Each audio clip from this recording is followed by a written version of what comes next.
अस्सलाम वालेकुम वरहमतुल्लाहि वबरकातुहू। दोस्तों अज 19 मार्च 2023 ਤੇ ਸਾਡਾ ਸਫ਼ਰ ਜਿਹੜਾ ਫਰੈਂਕਫਰਟ ਤੋਂ ਇਸ ਟਾਈਮ 5 ਨੰਬਰ ਮੋਟਰਵੇ ਤੇ ਇੱਕ ਸ਼ਹਿਰ ਹੈ ਗਰੋਸਕਰਾਓ ਉਧਰ ਜਾਰੀ। ਤੇ ਅੱਜ ਸਾਡੀ ਜਿਹੜੀ ਨਜ਼ਾਰਿਆਂ ਦੇ ਨਾਲ ਮੋਟਰਵੇ ਦੇ ਜਿਹੜੇ ਨਜ਼ਾਰੇ ਨੇ ਉਹਨਾਂ ਦੇ ਨਾਲ ਜਿਹੜੀ ਗੁਫ਼ਤਗੂ ਹੋਏਗੀ ਉਹ ਹੈਗੀ ਹੈ ਪਾਕਿਸਤਾਨ ਸੁਪਰ ਲੀਗ ਜਿਹਨੂੰ ਅਸੀਂ PSL 2023 ਦੇ ਨਾਮ ਤੋਂ ਜਾਣਦੇ ਹਾਂ।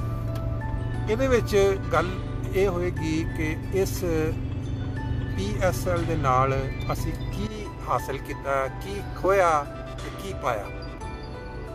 ਤੁਸੀਂ ਜਾਣਦੇ ਜੇ ਕਿ ਹਰ ਮੁਲਕ ਦੇ ਵਿੱਚ ਅੱਜ ਕੱਲ੍ਹ ਇੱਕ ਰਿਵਾਜ ਬਣ ਗਿਆ ਜਿੱਥੇ ਜਿੱਥੇ ਕ੍ਰਿਕਟ ਖੇਲੀ ਜਾਂਦੀ ਹੈ ਪੈਸਾ ਕਮਾਉਣ ਦਾ ਸਭ ਤੋਂ ਬੈਸਟ ਵੇ, ਸਭ ਤੋਂ ਜਿਹੜਾ ਚੰਗਾ ਤਰੀਕਾ ਸਮਝਿਆ ਜਾਂਦਾ ਉਹ ਇਹ T20 ਲੀਗ ਜਿਹੜੀ ਉਸ ਮੁਲਕ ਦੀ ਜਿਹੜੀ ਸੁਪਰ ਲੀਗ ਤੁਸੀਂ ਜਾਣਦੇ ਜੇ ਆਸਟ੍ਰੇਲੀਆ ਬਿਗ ਬੈਸ਼ ਹੈ ਤੇ ਇੰਡੀਆ IPL ਹੈ, ਫਿਰ ਇਸੇ ਤਰ੍ਹਾਂ ਹੀ ਇੰਗਲੈਂਡ ਹੈ, ਸਾਊਥ ਅਫਰੀਕਾ ਹੈ, ਸ੍ਰੀਲੰਕਾ ਵੇ, ਇਹ ਉਹ ਵੱਡੀਆਂ ਨਿਊਜ਼ੀਲੈਂਡ ਹੈ, ਉਹ ਟੀਮਾਂ ਨੇ ਜਿਨ੍ਹਾਂ ਨੇ ਆਪਣੇ ਮੁਲਕ ਦੇ ਵਿੱਚ ਸੁਪਰ ਲੀਗ T20 ਜਿਹੜੀ ਹੈ ਉਹ ਸ਼ੁਰੂ ਕਰਵਾਈ ਹੈ। ਇਹ ਜਿਹੜੀ ਸੁਪਰ ਲੀਗ ਹੈ ਇਹਦੇ ਕਈ ਫਵਾਇਦ ਮੁਲਕਾਂ ਨੂੰ ਹੋਏ ਨੇ। ਉਹਦੇ ਵਿੱਚ ਮਿਸਾਲ ਦੇ ਤੌਰ ਤੇ ਇਹ ਕਿ ਯਾਨੀ ਤੁਸੀਂ ਇਹ ਅੰਦਾਜ਼ਾ ਲਾਓ ਕਿ ਜਿੰਨੇ ਨਵੇਂ ਪਲੇਅਰ T20 ਦੇ ਵਿੱਚ ਮਾਰ ਧਾੜ ਕਰਨ ਵਾਲੇ ਉਹ ਟੈਸਟ ਕ੍ਰਿਕਟ ਦੀ ਜਿਹੜੀ ਸ਼ਕਲ ਚੇਂਜ ਕਰਕੇ ਪਹਿਲੇ ਵਨਡੇ ਦਾ ਇੰਟਰੋਡਕਸ਼ਨ ਕਰਵਾਇਆ। ਉਹ ਕੈਰੀ ਪੈਕਰ ਜਿਹੜਾ ਆਸਟ੍ਰੇਲੀਅਨ ਬੰਦਾ ਸੀ ਉਹਨੇ ਰੰਗੀਨੀ ਪੈਦਾ ਕੀਤੀ ਜਿਹੜੀ ਟੈਸਟ ਮੈਚ ਦੀ ਬੋਰ ਕ੍ਰਿਕਟ ਦੇ ਵਿੱਚ ਵਨਡੇ 50 ਓਵਰਾਂ ਦੇ ਉਹ ਸ਼ੁਰੂ ਕਰਾਏ ਤੇ ਜਿਹੜੀ ਇਹ ਕ੍ਰਿਕਟ ਜਿਹੜੀ ਬੋਰ ਹੋ ਗਈ ਸੀ ਲੋਕਾਂ ਵਾਸਤੇ ਉਹਦੇ ਵਿੱਚ ਕੁਝ ਜਾਨ ਪੈ ਗਈ। ਲੋਕਾਂ ਨੇ ਵਨਡੇ ਕ੍ਰਿਕਟ ਨੂੰ ਬੜਾ ਪਸੰਦ ਕੀਤਾ ਤੇ ਜੀ ਬੜੀ ਜ਼ਬਰਦਸਤ ਚੀਜ਼ ਆ ਗਈ। ਉਹਦੇ ਨਾਲ ਫਿਰ ਵਰਲਡ ਕੱਪ ਸ਼ੁਰੂ ਕਰਤੇ ਗਏ। ਉਹਦੇ 'ਚ ਜਿਹੜੀ ICC ਇੰਟਰਨੈਸ਼ਨਲ ਕ੍ਰਿਕਟ ਜਿਹੜੀ ਹੈਗੀ ਉਹਨਾਂ ਦੇ ਮਾਲ ਕਮਾਉਣ ਦਾ ਇੱਕ ਬੜਾ ਅੱਛਾ ਜਿਹਨੂੰ ਕਹਿੰਦੇ ਨੇ ਸੋਨੇ ਦੀ ਚਿੜੀਆ ਉਹਨਾਂ ਦੇ ਹੱਥ 'ਚ ਆ ਗਈ। ਬੜਾ ਅਰਸਾ ਕੰਮ ਚੱਲਦਾ ਰਿਹਾ। ਪਾਕਿਸਤਾਨ ਨੇ ਵੀ 1992 ਦਾ ਵਰਲਡ ਕੱਪ ਜਿੱਤਿਆ ਇਮਰਾਨ ਖਾਨ ਦੀ ਕਪਤਾਨੀ ਦੇ ਵਿੱਚ। ਤੇ ਉਹ ਤੁਸੀਂ ਦੇਖ ਰਹੇ ਹੋ ਅੱਜ ਕੱਲ੍ਹ ਪਾਕਿਸਤਾਨ ਦੇ ਵਿੱਚ ਕੀ ਕੁਛ ਹੋ ਰਿਹਾ। ਸਾਡਾ ਇਸ ਟਾਈਮ ਮਕਸਦ ਜਿਹੜਾ ਉਹ ਉੱਤੇ ਗੱਲ ਕਰਨਾ ਨਹੀਂ। ਫਿਰ ਉਹਦੇ ਬਾਅਦ ਇਹ T20 ਦਾ ਆਗਾਜ਼ ਹੋ ਗਿਆ। ਜਦੋਂ ਲੋਕੀ ਬੋਰ ਹੋਣਾ ਸ਼ੁਰੂ ਹੋ ਗਏ 50 ਓਵਰ ਤੋਂ ਸਾਰਾ ਦਿਨ ਗੁਜ਼ਰ ਜਾਂਦਾ ਸੀ, ਉਹਨਾਂ ਨੇ T20 2020 ਬਹਰਹਾਲ ਥੋੜ੍ਹੀ ਤਫਸੀਲ ਮੈਂ ਜ਼ਿਆਦਾ ਚੱਲ ਗਿਆ। ਗੱਲ ਕਰਨੀ ਹੈ ਅੱਜ PSL ਪਾਕਿਸਤਾਨ ਸੁਪਰ ਲੀਗ ਜਿਹਦਾ ਕੱਲ੍ਹ ਫਾਈਨਲ ਹੋਇਆ ਖੇਲਾ ਗਿਆ ਮੁਲਤਾਨ ਸੁਲਤਾਨ ਤੇ ਲਾਹੌਰ ਕਲੰਦਰਜ਼ ਦੇ ਦਰਮਿਆਨ। ਪੂਰੇ ਟੂਰਨਾਮੈਂਟ ਦੇ ਵਿੱਚ ਇੱਕ ਚੀਜ਼ ਤੁਸੀਂ ਦੇਖੀ ਹੋਏਗੀ ਕਿ ਪਾਕਿਸਤਾਨ ਦੇ ਵਿੱਚ ਜਿਹੜੇ ਮੈਚਿਸ ਹੋਏ ਨੇ ਉਹਨਾਂ ਦੇ ਵਿੱਚ IPL ਜਿਹੜੀ ਇੰਡੀਅਨ ਪ੍ਰੀਮੀਅਰ ਲੀਗ ਹੈ ਉਸ ਤਰ੍ਹਾਂ ਦਾ ਜਿਹੜਾ ਜੋਸ਼ ਜਜ਼ਬਾ ਜਾਂ ਇੰਟਰਨੈਸ਼ਨਲ ਪਲੇਅਰਸ ਦੀ ਜਿਹੜੀ ਤਾਦਾਦ ਹੈ ਉਸ ਲਿਹਾਜ਼ ਨਾਲ ਨਹੀਂ ਸੀ ਜਿਸ ਤਰ੍ਹਾਂ IPL ਦੇ ਵਿੱਚ ਸ਼ਾਮਲ ਹੁੰਦੇ। ਉਹਦੀ ਵਜ੍ਹਾ ਮੇਰਾ ਖਿਆਲ ਹੈ ਸਾਰੇ ਸਮਝਦੇ ਨੇ ਜਿਹੜੇ ਕ੍ਰਿਕਟ ਜਾਣਦੇ ਨੇ ਕਿ ਜਿੱਥੇ ਪੈਸਾ ਜ਼ਿਆਦਾ ਹੋਏਗਾ, ਜਿੱਥੇ ਗੁੜ ਦੇ ਵਿੱਚ ਮਿੱਠਾ ਜ਼ਿਆਦਾ ਹੋਏਗਾ ਉੱਥੇ ਹੀ ਮੱਖੀਆਂ ਜ਼ਿਆਦਾ ਆਉਣਗੀਆਂ। ਜਿੱਥੇ ਮਿੱਠਾ ਘੱਟ ਹੈ ਉੱਥੇ ਮੱਖੀਆਂ ਘੱਟ ਆਉਣਗੀਆਂ। ਇਸ ਤਰ੍ਹਾਂ ਹੀ IPL ਜਿਹੜੀ ਇਸ ਟਾਈਮ ਦੁਨੀਆ ਦੇ ਵਿੱਚ ਕ੍ਰਿਕਟ ਦੀ ਸਭ ਤੋਂ ਵੱਡੀ ਅਟਰੈਕਟਿਵ ਲੀਗ ਬਣ ਗਈ ਪਲੇਅਰਾਂ ਵਾਸਤੇ ਕਿਉਂਕਿ ਉੱਥੇ ਪੈਸਾ ਬਹੁਤ ਜ਼ਿਆਦਾ ਲੁਟਾਇਆ ਜਾਂਦਾ। ਉਹ ਕਮਾਉਂਦੇ ਵੀ ਨੇ ਤੇ ਅੱਗੇ ਦਿੰਦੇ ਵੀ ਨੇ। ਉਹਦੇ ਬਾਅਦ ਪਾਕਿਸਤਾਨ ਸੁਪਰ ਲੀਗ ਵੀ, ਫਿਰ ਬਿਗ ਬੈਸ਼ ਹੈ, ਫਿਰ ਬਾਕੀ ਚੱਲਦੀਆਂ। ਲੇਕਿਨ ਪਾਕਿਸਤਾਨ ਦੀ ਜਿਹੜੀ ਸੁਪਰ ਲੀਗ ਦੇ ਵਿੱਚ ਜਿਹੜੇ ਇੰਟਰਨੈਸ਼ਨਲ ਨਾਮੀ ਗ੍ਰਾਮੀ ਪਲੇਅਰ ਜਿਹੜੇ ਇਸ ਟਾਈਮ ਆਪਣੀਆਂ ਟੀਮਾਂ ਨੂੰ ਰਿਪਰੈਜ਼ੈਂਟ ਕਰ ਰਹੇ ਨੇ ਜਾਂ ਖੇਲ ਰਹੇ ਨੇ ਉਹਨਾਂ ਦੇ ਵਿੱਚੋਂ ਬਹੁਤ ਘੱਟ ਪਲੇਅਰ ਸਨ ਜਿਹੜੇ ਮੈਂ ਅਗਰ ਉਹਨਾਂ ਨੂੰ ਤਲਾਸ਼ ਕਰਾਂ ਇੰਟਰਨੈਸ਼ਨਲ ਪਲੇਅਰ ਉਹ ਵਾਲੇ ਜਿਹੜੇ ਇਸ ਟਾਈਮ ਆਪਣੀ ਟੀਮ ਦੇ ਵਿੱਚ ਖੇਲ ਰਹੇ ਨੇ ਤੇ ਮੈਨੂੰ ਕੋਈ ਐਸਾ ਨਾਮੀ ਗ੍ਰਾਮੀ ਨਾਮ ਨਜ਼ਰ ਨਹੀਂ ਆਉਂਦਾ। ਪਾਕਿਸਤਾਨੀ ਪਲੇਅਰ ਜਿਹੜੇ ਨੇ ਉਹ ਤੇ ਆਪਣੇ ਲੋਇਆ ਇੰਟਰਨੈਸ਼ਨਲ ਲੈਵਲ ਤੇ ਮਨਵਾ ਹੀ ਚੁੱਕੇ ਨੇ। ਇਸ ਲਾਸਟ ਵਰਲਡ ਕੱਪ 'ਚ ਵੀ ਤੁਸੀਂ ਦੇਖਿਆ ਤੇ ਉਸ ਤੋਂ ਪਹਿਲਾਂ ਵੀ। ਲੇਕਿਨ ਇੱਕ ਚੀਜ਼ ਹੈ ਕਿ ਜਿੱਥੇ ਪਲੇਅਰ ਜ਼ਿਆਦਾ ਨਾਮੀ ਗ੍ਰਾਮੀ ਸ਼ਾਮਲ ਹੋਣ ਟੂਰਨਾਮੈਂਟ ਦੇ ਵਿੱਚ ਉੱਥੇ ਜਿਹੜੀ ਅਟਰੈਕਸ਼ਨ ਜਾਂ ਉਹਦੀ ਅਹਿਮੀਅਤ ਹੋਰ ਵੱਧ ਜਾਂਦੀ। ਜਾਂ ਤੇ ਉਹਦੇ ਪਿੱਛੇ ਇੱਕ ਵਜ੍ਹਾ ਹੈ ਕਿ ਜਿਹੜੇ ਇੰਟਰਨੈਸ਼ਨਲ ਪਲੇਅਰ ਨੇ ਉਹਨਾਂ ਨੂੰ ਉਹ ਮਾਲ ਜਿਹੜਾ ਮਿਲਣਾ ਹੈ ਜਾਂ ਜਿਹੜਾ ਮਿੱਠਾ ਉਹਨਾਂ ਨੂੰ ਮਿਲਣਾ ਸੀ ਉਹਦੀ ਸ਼ਾਇਦ ਇੰਨੀ ਜ਼ਿਆਦਾ ਮਿਕਦਾਰ ਨਜ਼ਰ ਨਹੀਂ ਆਈ, ਜਾਂ ਫਿਰ ਇਹ ਵੇ ਕਿ ਉਹ ਪਲੇਅਰ ਆਪਣੇ ਆਪਣੇ ਮੁਲਕਾਂ ਦੇ ਵਿੱਚ ਮਸਰੂਫ ਨੇ, ਖੇਡ ਰਹੇ ਨੇ, ਜਿਹਦੇ ਵਜ੍ਹਾ ਤੋਂ ਅਕਸਰ ਟੀਮਾਂ ਦੇ ਮੈਚਸ ਚੱਲ ਰਹੇ ਸਨ। ਬੰਗਲਾਦੇਸ਼ ਇੰਗਲੈਂਡ ਦਾ ਟੂਰ ਹੋ ਰਿਹਾ, ਫਿਰ ਇੰਡੀਆ ਦੇ ਟੂਰ ਤੇ ਆਸਟ੍ਰੇਲੀਆ ਦੀ ਟੀਮ ਆਈ। ਬਹਰਹਾਲ ਇਸ ਦੀ ਅਸੀਂ ਇਸ ਟਾਈਮ ਗਹਿਰਾਈ 'ਚ ਜਾਣ ਦੀ ਜ਼ਰੂਰਤ ਨਹੀਂ। ਗੱਲ ਇਹ ਹੋ ਰਹੀ ਹੈ ਕਿ ਅਸੀਂ ਕੀ ਪਾਇਆ ਤੇ ਕੀ ਖੋਇਆ। ਮੈਂ ਇਹ ਸਮਝਦਾ ਜ਼ਾਤੀ ਤੌਰ 'ਤੇ ਇਹ ਜਿਹੜਾ PSLC ਦੇ ਵਿੱਚ ਪਾਕਿਸਤਾਨ ਨੇ 2-3 ਫਾਈਂਡਿੰਗਸ ਜਿਹਨੂੰ ਤੁਸੀਂ ਕਹਿ ਸਕਦੇ ਹੋ ਕਿ ਜਿਹਨੇ ਨਵੀਆਂ ਟੈਲੈਂਟ, ਮਸਲਨ ਪਿਸ਼ਾਵਰ ਦੇ ਵਿੱਚ ਜਿਹੜਾ ਓਪਨਰ ਪਲੇਅਰ ਖੱਬਾ ਜਿਹਨੂੰ ਇਹ ਵੀ ਕਿਹਾ ਜਾਂਦਾ ਸਈਦ ਅਨਵਰ ਦੀ ਝਲਕ ਨਜ਼ਰ ਆਉਂਦੀ ਉਹਦੇ ਵਿੱਚ। ਮੈਂ ਨਹੀਂ ਸਮਝਦਾ ਕਿ ਉਹ ਸਈਦ ਅਨਵਰ, ਹਾਂ ਬਾਅਦ ਸ਼ਾਟਾਂ ਸਈਦ ਅਨਵਰ ਵਗਰੀਆਂ ਹੈ ਨੇ, ਲੇਕਿਨ ਦੂਜੀਆਂ ਉਹ ਸ਼ਾਟਾਂ ਨੇ ਜਿਹੜੀਆਂ ਪਲੇਅਰ ਯੰਗ ਉਹ ਪ੍ਰੀਮੇਟਿਡ, ਜਿਹਨੇ ਉਹਨਾਂ ਨੇ ਪਹਿਲਾਂ ਇਰਾਦਾ ਕਰ ਲਿਆ ਕਿ ਮੈਂ ਸਕੂਪ ਕਰਨਾ ਹੈ ਤੇ ਪਿੱਛੇ ਮਾਰਨਾ ਹੈ, ਤੇ ਉਹ ਵੱਜ ਗਿਆ ਤੇ 6 ਨਾ ਵਜੇ 1 ਚੋ ਜਿਸ ਤਰ੍ਹਾਂ ਬੋਲਡ ਵੀ ਹੋ ਗਿਆ। ਬਾਕੀ ਵੀ ਉਹਦੀਆਂ ਬਾਅਦ ਸ਼ਾਟਾਂ ਜਿਹੜੀਆਂ ਸੈਮ ਗਲਬਨ ਉਹਦਾ ਨਾਮ ਹੈ।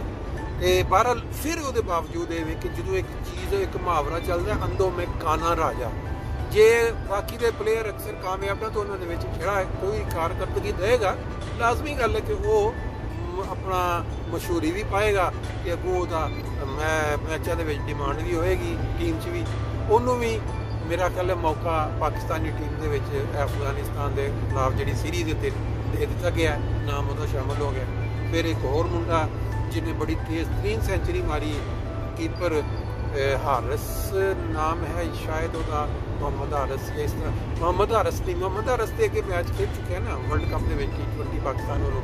ਉਹਨੇ ਵੀ ਆਪਣੀ ਕਾਰਕਰਦਗੀ ਅੱਛੀ ਦਿਖਾਈ ਹੈ, ਬਾਅਦ ਮੈਚਾਂ ਦੇ ਵਿੱਚ ਉਹਨੇ ਕੰਸਿਸਟੈਂਸੀ 2 ਪਲੇਅਰਾਂ ਦੀ ਰਹੀ, ਬਾਬਰ ਆਜ਼ਮ ਤੇ ਉਹ ਰਿਜ਼ਵਾਨ, ਮੰਝੇ ਹੋਏ ਪਲੇਅਰ ਨੇ। ਉਹਨਾਂ ਨੇ ਆਪਣਾ ਇੱਕ ਰੋਸ਼ਨ ਨਾਮ ਪੈਦਾ ਵੀ ਕੀਤਾ ਪਾਕਿਸਤਾਨ ਵੱਲੋਂ, ਯਾਨੀ ਉਹਨੇ ਵਰਲਡ ਲੈਵਲ 1 ਔਰ 2 ਨੰਬਰ ਪਲੇਅਰ T20। ਬਹਰਹਾਲ ਉਹਨਾਂ ਨੇ ਉਹਦੇ 'ਚ ਕੋਈ ਫਰਕ ਨਹੀਂ ਪੈਣ ਦਿੱਤਾ, ਬਾਜ਼ਨਿੰਗ ਸੀ। ਹਾਂ ਉਹਨਾਂ ਦਾ ਸਟ੍ਰਾਈਕ ਰੇਟ ਜਿਹੜਾ ਉਹ ਉਹਨਾਂ ਮੁੰਡਿਆਂ ਨਾਲੋਂ ਘੱਟ ਉਹਨੇ ਹੋਣਾ ਵੀ ਸੀ ਆਟੋਮੈਟਿਕ। ਜਿਹੜਾ ਨਵਾਂ ਪਲੇਅਰ ਆਉਂਦਾ ਅਗਰ ਉਹਨੇ ਜਗ੍ਹਾ ਬਣਾਉਣੀ ਟੀਮ 'ਚ ਤਾਂ ਉਹਨੇ ਕੋਈ ਨਾ ਕੋਈ ਅਨੋਖਾ, ਕੋਈ ਨਾ ਕੋਈ ਸਪੈਸ਼ਲ ਦਿਖਾਉਣਾ, ਫਿਰ ਹੀ ਉਹਨੂੰ ਚਾਂਸ ਮਿਲੇਗਾ। ਇਹ ਜਿਹੜੇ 3-4 ਮੁੰਡੇ ਇਸ ਟਾਈਮ ਆਏ ਨੇ ਬੈਟਿੰਗ ਦੇ ਵਿੱਚ, ਉਹ ਇੱਕ ਜਿਹਨੇ ਤੇਜ਼ ਤਰੀਨ ਸੈਂਚੁਰੀ ਮਾਰੀ ਹੈ, ਮੇਰੇ ਜ਼ਹਨ 'ਚ ਇਸ ਟਾਈਮ ਉਹਦਾ ਨਾਮ ਨਹੀਂ ਆ ਰਿਹਾ, ਮੁਲਤਾਨ ਵੱਲੋਂ ਉਹਨੂੰ ਓਪਨਰ ਲਵਾਇਆ ਗਿਆ, ਉਹਦੀ ਉਹਨੂੰ ਬਾਹਰ ਬਿਠਾ ਕੇ ਜਿਹੜਾ ਨਾਰਮਲ ਮਸੂਦ ਓਪਨਰ ਖੱਬਾ। ਲੇਕਿਨ ਬਹਰਹਾਲ ਸਭ ਜਾਣਦੇ ਨੇ ਜਿਨ੍ਹਾਂ ਨੇ ਟੂਰਨਾਮੈਂਟ ਵੇਖਿਆ। ਫਿਰ 2 ਬੋਲਰ ਵੀ ਜਿਹੜੇ ਨੇ ਉਹ ਅੱਛੀ ਕਾਰਕਰਦਗੀ ਉਹਨਾਂ ਦਿੱਤੀ ਹੈ। ਇੱਕ ਜਿਹੜੇ ਮੁਲਤਾਨ ਦੇ ਨੇ ਦੋਨੋਂ, ਹਮਜ਼ਾ ਮੀਰ ਹੈ ਸ਼ਾਇਦ ਇੱਕ, ਔਰ ਇੱਕ ਫਾਸਟ ਬੋਲਰ ਹੈ ਜਿਹਨੇ ਕਮਾਲ ਕੀਤੀ, 22 ਵਿਕਟਾਂ ਨਾਲ best player of the tournament ਬਣਿਆ। ਆਮ ਤੌਰ 'ਤੇ ਬੈਟਸਮੈਨ ਨੰਬਰ ਲੈ ਕੇ ਜਾਂਦੇ, ਲੇਕਿਨ ਪਹਿਲੀ ਦਫਾ ਇੱਕ ਬੋਲਰ ਨੂੰ ਉਹ ਨਾਮ ਮਿਲਿਆ। ਪਾਕਿਸਤਾਨ ਦਾ ਬਦਕਿਸਮਤੀ ਹੈ ਕਿ ਜਿਹੜੇ ਪਲੇਅਰ ਨੂੰ ਵੀ ਆਪਣੇ ਮੁਲਕੀ ਟੂਰਨਾਮੈਂਟ ਦੇ ਵਿੱਚ ਅੱਛੀ ਕਾਰਕਰਦਗੀ ਦਿਖਾਉਣ ਦਾ ਮੌਕਾ ਮਿਲਦਾ ਹੈ, ਔਰ ਉਹਨੂੰ ਟੀਮ 'ਚ ਜਦੋਂ ਲੈ ਕੇ ਆਉਂਦੇ ਨਾ, ਉੱਥੇ ਆ ਕੇ ਠੁੱਸ ਹੋ ਜਾਂਦੇ। ਉੱਥੇ ਤੁਸੀਂ ਦੇਖੋ ਕਈ ਪਲੇਅਰਾਂ ਨੂੰ ਇਸ ਤਰ੍ਹਾਂ ਹੋਇਆ, ਲੇਕਿਨ ਉੱਥੇ ਜਾ ਕੇ ਬਹਰਹਾਲ ਉਹ ਉੱਥੇ ਇੰਟਰਨੈਸ਼ਨਲ ਗੇਮ ਹੁੰਦੀ ਹੈ। ਉੱਥੇ ਜਿਹੜੇ ਉਹਨਾਂ ਦੇ ਕੋਚ ਨੇ ਦੂਜੀਆਂ ਟੀਮਾਂ ਦੇ, ਉਹ ਕਮਜ਼ੋਰੀਆਂ ਦੇ ਉੱਤੇ ਉਹਨਾਂ ਨੇ ਵਰਕ ਕੀਤਾ ਹੁੰਦਾ ਹੈ। ਐਡੀ ਪੂਰੇ ਟੂਰਨਾਮੈਂਟ ਦੀਆਂ ਵੀਡੀਓਜ਼ ਉਹਨਾਂ ਦੇ ਕੋਲ ਹੋਣਗੀਆਂ, ਉਹਨਾਂ ਨੇ ਖਾਮੀਆਂ ਲਿਖ ਕੇ ਉਹਨਾਂ ਬੋਲਰਾਂ ਨੂੰ ਦੇਣੀਆਂ ਨੇ। ਜਿਹੜਾ ਵੀ ਕੋਚ ਕਿ ਵੀ ਦੇਖਿਆ ਜਿਹੜਾ ਬੈਟਸਮੈਨ ਇਹਦੀ ਇੱਥੇ ਇਸ ਜਗ੍ਹਾ 'ਤੇ ਕਮਜ਼ੋਰੀ ਹੈ, ਇੱਥੇ ਇਸ ਤਰ੍ਹਾਂ ਆਊਟ ਹੁੰਦਾ, ਇੱਥੇ ਸ਼ਾਟ ਇਹਦੇ ਕੋਲ ਨਹੀਂ ਵੱਜਦੀ, ਇਹ ਸਾਰੀਆਂ ਚੀਜ਼ਾਂ ਜਿਹੜੀਆਂ ਨੇ ਇਹ ਦੱਸਿਆ ਜਾਂਦਾ ਅੱਜ ਦੀ ਮਾਡਰਨ ਕ੍ਰਿਕਟ ਦੇ ਵਿੱਚ। ਪਾਕਿਸਤਾਨ ਨੇ 3-4 ਪਲੇਅਰ ਜਿਹੜੇ ਨੇ ਉਹ ਫਾਈਂਡ ਹੋਏ ਨੇ, ਬੈਟਸਮੈਨ ਜਿਵੇਂ ਤੁਹਾਨੂੰ ਦੱਸਿਆ। ਫਿਰ ਬੋਲਰ ਨੇ, ਉਹਨਾਂ ਨੇ ਆਜ਼ਮ ਖਾਨ ਜਿਹੜਾ ਉਹਨੂੰ ਪਹਿਲਾਂ ਵੀ ਉਹਨਾਂ ਨੇ ਮੌਕੇ ਦਿੱਤੇ ਨੇ, ਉਹਦੇ 'ਚ ਹਾਰਡ ਹਿੱਟਿੰਗ ਦਾ ਪਾਇਆ ਜਾਂਦਾ ਅਨਸਰ, ਲੇਕਿਨ ਇਹ ਵੇਖ ਕੇ ਬਾਜ਼ ਔਕਾਤ ਜਦੋਂ ਤੁਸੀਂ ਮਤਲਬ ਉਹ ਕੀਪਰ ਦੇ ਤੌਰ 'ਤੇ ਉਹਨੂੰ ਅਗਰ ਖਿਲਾਉਣ ਤਾਂ ਠੀਕ ਹੈ, ਅਗਰ ਉਹਨੂੰ ਫੀਲਡਰ ਦੇ ਤੌਰ 'ਤੇ ਖਿਲਾਉਣ, ਕਿੱਥੇ ਖਿਲਾਉਣ, ਕਿਹੜੀ ਜਗ੍ਹਾ ਤੋਂ ਭੱਜੇਗਾ। ਬਾਜ਼ ਔਕਾਤ ਤੁਹਾਨੂੰ ਪਤਾ ਉਹਨੇ 2 ਸਕੋਰ ਦੀ ਬਜਾਏ ਉਹ ਸਿੰਗਲ ਲੈਣਾ ਪਸੰਦ ਕਰਦਾ ਔਰ ਹਿੱਟ ਕਰਕੇ ਸਕੋਰ ਨੂੰ ਜਾਣਾ। ਲੇਕਿਨ ਆਸਫ ਅਲੀ ਪੂਰੇ ਟੂਰਨਾਮੈਂਟ ਦਾ ਸਭ ਤੋਂ ਵੱਡਾ ਫਲਾਪ ਔਰ ਸਭ ਤੋਂ ਵੱਡੀ ਨਿਕੰਮੀ ਕਾਰਕਰਦਗੀ, ਜਿਹੜਾ ਉਹਦਾ ਨਾਮ ਸੀ। ਫਿਰ ਉਹਦੇ ਨਾਲ ਇੱਕ ਦੂਸਰਾ ਜਿਹਨੂੰ ਚਾਚਾ ਕਹਿੰਦੇ ਨੇ, ਮੇਰੇ ਜ਼ਹਨ 'ਚ ਇਸ ਟਾਈਮ ਉਹਦਾ ਨਾਮ ਨਹੀਂ, ਜਿਹਨੇ 6 ਛਿੱਕੇ ਵੀ ਮਾਰ ਛੜੇ ਸਨ ਇੱਕ ਨਮਾਇਸ਼ੀ ਮੈਚ 'ਚ, ਵਹਾਬ ਰਿਆਜ਼ ਨੂੰ। ਤੇ ਬੋਲਿੰਗ ਵੀ ਉਹਨੇ ਕਰਵਾਈ ਹੈ ਪਾਕਿਸਤਾਨ ਵਾਸਤੇ, ਲੇਕਿਨ ਉਹਨੂੰ ਪੂਰਾ ਟੂਰਨਾਮੈਂਟ ਦੇ ਵਿੱਚ ਮੈਂ ਨਾ ਤਾਂ ਉਹਦੀ ਬੋਲਿੰਗ ਨੂੰ ਕੋਈ ਚੈੱਕ ਹੁੰਦੇ ਦੇਖਿਆ ਤੇ ਨਾ ਉਹਦੀ ਕੋਈ ਬੈਟਿੰਗ ਦੀ ਝਲਕ ਕਿਧਰੇ ਨਜ਼ਰ ਆਈ। ਇਹ 2 ਪਲੇਅਰ ਜਿਹੜੇ ਨੇ ਔਰ ਸ਼ਾਦਾਬ ਖਾਨ ਜਿਹੜਾ ਉਹ ਵੀ ਆਫ ਕਲਰ ਰਿਹਾ, ਉਹਦੀ ਵੀ ਉਹ ਕਾਰਕਰਦਗੀ ਨਹੀਂ ਰਹੀ ਜਿਸ ਬੇਸ ਤੇ ਆਇਆ ਸੀ ਟੀਮ 'ਚ। ਬਾਕੀ ਜਿਹੜੇ ਨਵੇਂ ਮੁੰਡੇ ਨੇ ਉਹ ਤੁਸੀਂ 2 ਫਾਸਟ ਬੋਲਰ ਹੋ ਗਏ, ਤੇ ਹਾਂ ਇੱਕ ਜਿਹੜਾ ਮੁੰਡਾ ਲਾਹੌਰ ਦਾ ਜਿਹਨੇ ਬਲਕਿ ਜਿਤਵਾਇਆ ਹੀ ਉਹਨੇ ਵੇ 2-3 ਦਫਾ ਉਹਨੇ ਆਮ ਮੈਚ ਦੇ ਵਿੱਚ ਜਦੋਂ ਉਹਨੇ ਐਂਡ ਦੇ ਉੱਤੇ 10-12 ਸਕੋਰ 11-13 ਉਹ ਉਹਨੇ ਡਿਫੈਂਡ ਕੀਤਾ, ਔਰ ਟੂਰਨਾਮੈਂਟ ਦੇ ਵਿੱਚ ਉਹਨੇ ਮਤਲਬ ਲਗਾਤਾਰ ਅੱਛੀ ਕਾਰਕਰਦਗੀ ਦਿੱਤੀ। ਉਹ ਕਿਉਂਕਿ ਬਾਜ਼ ਔਕਾਤ ਮੈਨੂੰ ਨਾਮ ਜਿਹੜੇ ਨੇ ਉਹਨਾਂ ਦੇ ਜ਼ਿਹਨ 'ਚ ਨਹੀਂ, ਜ਼ਮਾਨ ਨਾਮ ਹੈ ਉਹਦਾ, ਬਹਰਹਾਲ ਉਹਦਾ ਵੀ ਇੱਕ ਤੁਸੀਂ ਕਹਿ ਸਕਦੇ ਜੇ। ਤੇ ਇਹ ਜਿਹੜਾ ਪਾਕਿਸਤਾਨ ਦਾ ਇਹ ਹੋਇਆ ਹੈ ਜਿੰਨੀ ਮੁਕੰਮਲ, ਔਰ ਉਹਦੇ ਵਿੱਚ ਜਿਹੜਾ ਲੈ ਗਏ 1 ਰਨ ਤੋਂ ਜਿਤਨਾ ਹੁੰਦਾ ਜਾਣਾ ਨਾ, ਉਹਦੇ ਦਾ ਮਤਲਬ ਇਹ ਹੈ ਕਿ ਦੋਨੋਂ ਟੀਮਾਂ ਪੱਲੇ ਦੀਆਂ ਸਨ ਬਰਾਬਰ। ਅੱਗੋਂ ਫਿਰ ਐਂਡ ਤੇ ਆ ਕੇ ਉਹ 1 ਸਕੋਰ ਜਾਂ 2 ਸਕੋਰ ਉਹ ਇਹ ਮੈਚ ਦੇ ਵਿੱਚ 2 ਅਗਰ ਤੁਸੀਂ ਜਾਇਜ਼ਾ ਲਓ ਤੇ ਕਪਤਾਨ ਜਿਹੜਾ ਮੁਲਤਾਨ ਦਾ ਉਹਨੇ ਤੇ ਕਹਿ ਵੀ ਦਿੱਤਾ ਟੂਰਨਾਮੈਂਟ 'ਚ ਕਿ turning point of the match ਉਹ ਸੀ ਜਿੱਥੇ ਆ ਕੇ ਅਫਰੀਦੀ ਨੇ ਮਾਰ ਕੇ ਧੂੰ ਕਰ ਦਿੱਤਾ ਮੁਲਤਾਨ। 15 ਬਾਲਾਂ ਤੇ 44 ਸਕੋਰ, ਨਕਸ਼ਾ ਹੀ ਬਦਲ ਦਿੱਤਾ ਉਹਨੇ ਮੈਚ ਦਾ, ਜਿੱਥੇ ਨਜ਼ਰ ਆ ਰਿਹਾ ਸੀ ਕਿ ਇਹ ਜਿਹੜਾ ਲਾਹੌਰ ਕਲੰਦਰ ਅਸਦੇ ਮਾਮੂਲ ਕਾਫੀ ਮੈਚਾਂ 'ਚ ਹੋਇਆ ਕਿ ਇੱਕ ਦਫਾ ਉਹਦੇ 'ਚ ਹਵਾ ਭਰੀ ਗੁਬਾਰੇ ਵਾਂਗਰ, ਉਹਦੇ ਵਿੱਚ ਫਖਰ ਜ਼ਮਾਨ ਨੇ 80-90 ਮਾਰ ਦਿੱਤਾ, ਸਕੋਰ 200 ਤੋਂ ਉੱਤੇ ਵੀ ਜਾ ਰਿਹਾ 200 ਜਿੱਥੇ ਚਲਾ ਗਿਆ ਸ਼ੁਰੂ 'ਚ, ਉੱਥੇ ਜਾਂਦਿਆਂ ਕਦੇ 78-80 ਤੇ ਆਊਟ ਹੋ ਰਹੇ ਨੇ, ਕਦੇ 120-30 ਤੇ ਆਊਟ ਹੋ ਗਏ ਨੇ। ਔਰ ਇਹ ਜਿਹੜਾ ਕਪਤਾਨ ਟੀਮ ਦਾ ਅਫਰੀਦੀ ਸ਼ਹਿਨशाह ਅਫਰੀਦੀ, ਉਹਨੇ 2-3 ਮੈਚਾਂ ਦੇ ਵਿੱਚ ਉਹਨੇ ਇਹ ਕੰਮ ਕੀਤਾ ਕਿ ਲੋਕਾਂ ਦੀ ਤਨਕੀਦ ਵੀ ਸਹੀ ਹੈ ਕਿ ਉਹ ਪਹਿਲੇ ਆਇਆ, ਉਹਨੇ ਆ ਕੇ 1 ਮੈਚ ਪਹਿਲਾਂ ਉਹਨੇ ਮਾਰਿਆ, ਉਦੋਂ ਸਕੋਰ ਬਹੁਤ ਜ਼ਿਆਦਾ ਕਰਨ ਵਾਲਾ ਸੀ, ਉਹਦੇ 'ਚ ਵੀ ਬਹੁਤ ਬੁਰੀ ਸ਼ਿਕਸਤ ਨਜ਼ਰ ਆ ਰਹੀ ਸੀ, ਲੇਕਿਨ ਐਂਡ ਤੇ ਜਾ ਕੇ ਉਹ ਕੋਈ ਰੀਜ਼ਨੇਬਲ ਬਾਇਜ਼ਤ ਸ਼ਿਕਸਤ ਬਣੀ।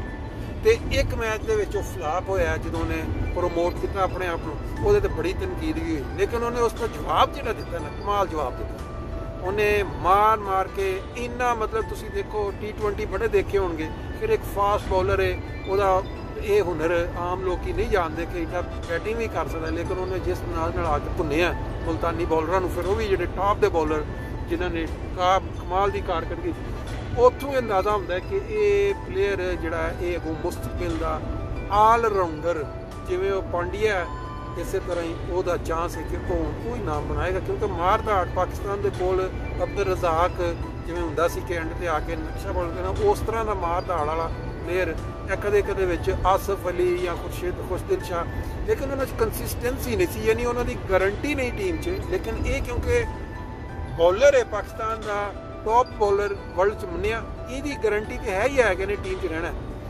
ਬੋਲਿੰਗ ਦੇ ਸਿਰ 'ਤੇ, ਲੇਕਿਨ ਅਗਰ ਉਹ ਆ ਕੇ ਬੈਟਿੰਗ ਦੇ ਵਿੱਚ ਵੀ ਤਬਾਹੀ ਪੇੜਦੇ ਕਿਸੇ ਟੀਮ ਦੀ, ਮੇਰਾ ਖਿਆਲ ਹੈ ਬਹੁਤ ਵੱਡੀ ਫਾਈਂਡ ਹੈ, ਬਹੁਤ ਵੱਡਾ ਨਵੀਂ ਚੀਜ਼ ਹੈ ਜਿਹੜੀ ਸਾਡੇ ਵਾਸਤੇ ਕਾਮਯਾਬ ਹੋ ਸਕਦੀ ਹੈ। ਲਓ ਜੀ, ਮੰਜ਼ਰ ਤੁਸੀਂ ਨਾਲ ਦੇਖਿਆ, ਆਟੋਬਾਨ 5 ਨੰਬਰ ਉਹਦੇ ਤੋਂ ਉਤਰ ਕੇ ਤੇ ਮੈਂ ਹੁਣ ਥੋੜਾ ਜਿਹਾ ਟੋਟਾ 3 ਨੰਬਰ ਤੇ ਚੜ੍ਹਨਾ ਹੈ, ਫਿਰ ਉਹਦੇ ਬਾਅਦ ਅੱਗੋਂ ਸਟਾਰਟ ਹੋ ਜਾਏਗੀ। ਸੂਰਜ ਬੜੀ ਧੜੱਲੇ ਨਾਲ ਚਮਕ ਰਿਹਾ, ਉਹਦੇ ਨਾਲ ਕੋਈ ਮਨਾਜ਼ਰ ਹੋ ਸਕਦਾ, ਉਹਨੂੰ ਤਾਂ ਚਲਾਉਂਦੇ ਆ ਗੱਡੀ, ਉਹ ਲੱਗ ਰਿਹਾ ਕਿ ਸੂਰਜ ਅੱਖਾਂ 'ਚ ਪੈ ਰਿਹਾ।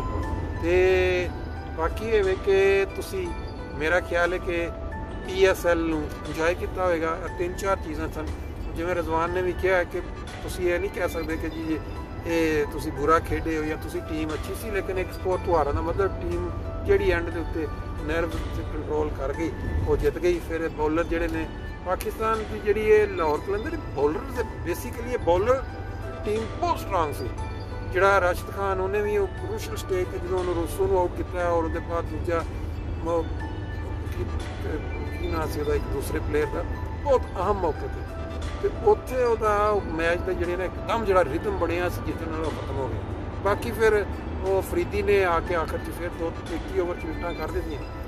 ਬਹਰਹਾਲ ਜੀ ਬੜਾ ਹੀ ਮਜ਼ੇਦਾਰ ਸੀ ਕੰਮ, ਲੇਕਿਨ ਇੰਟਰਨੈਸ਼ਨਲ ਪਲੇਅਰਾਂ ਦੀ ਕਮੀ ਮਹਿਸੂਸ ਹੋਈ। ਉਹਦੇ ਨਾਲ ਇਹ ਹੁੰਦਾ ਕਿ ਜਿਹੜੇ ਪਲੇਅਰ ਹੁੰਦੇ ਨੇ, ਬੂਸਟ ਹੁੰਦੇ ਨੇ, ਉਹਨਾਂ ਵਾਸਤੇ ਉਹ ਇੰਟਰਨੈਸ਼ਨਲ ਪਲੇਅਰਾਂ ਦੀ ਕਮੀ ਨਾਲ ਫਿਰ ਉਹ ਵਾਲਾ ਮਿਆਰ ਨਹੀਂ ਬਣਦਾ ਜਿਹੜਾ ਬਣਨਾ ਚਾਹੀਦਾ। ਜਿਵੇਂ IPL ਦੇ ਵਿੱਚ ਤੁਸੀਂ ਦੇਖੋ ਕਿ ਟਾਪ ਦੇ ਪਲੇਇੰਗ ਪਲੇਅਰ ਜਿਹੜੇ ਨੇ ਉਹ ਆ ਕੇ ਤੇ ਉੱਥੇ ਸ਼ਾਮਲ ਹੁੰਦੇ ਨੇ। ਲਓ ਜੀ, ਹੁਣ ਮੇਰਾ ਖਿਆਲ ਹੈ ਕਾਫੀ ਲੰਬਾ ਹੋ ਗਿਆ ਵੀਲਾਗ, ਬਾਕੀ ਫਿਰ ਨੈਕਸਟ ਟਾਈਮ।